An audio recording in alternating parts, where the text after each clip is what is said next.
we have been compelled to create a permanent armaments industry of vast proportions. Added to this, 3.5 million men and women are directly engaged in the defense establishment. We annually spend on military security alone more than the net income of all United States corporations. Now, this conjunction of an immense military establishment and a large arms industry is new in the American experience. The total influence, economic, political, even spiritual, is felt in every city, every state house, every office of the federal government. We recognize the imperative need for this development, yet we must not fail to comprehend its grave implications. Our toil, resources, and livelihood are all involved. So is the very structure of our society. In the councils of government, we must guard against the acquisition of unwarranted influence, whether sought or unsought, by the military-industrial complex.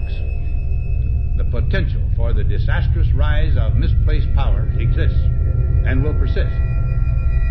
We must never let the weight of this combination endanger our liberties or democratic processes.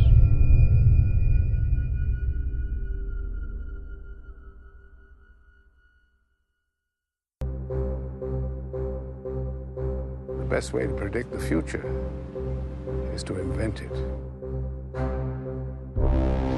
Something terrible is about to enter our world, and this building is obviously the door.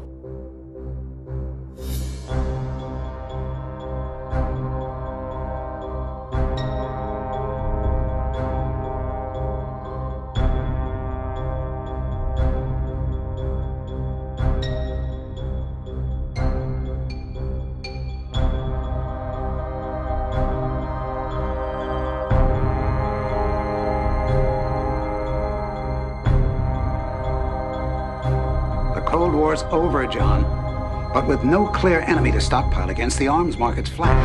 But bring down a fully loaded 727 into the middle of New York City. You'll find a dozen tin-pot dictators all over the world just clamoring to take responsibility.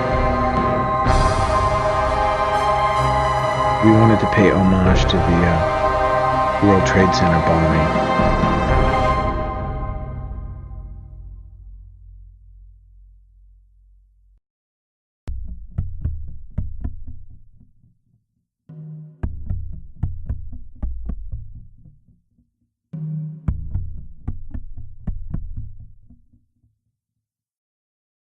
The scene here is just one right out of one of the movies you would see in Hollywood. People walking around with cell phones in tears, holding their heads, looking up at what's left of the World Trade Center and just shaking their heads in disbelief.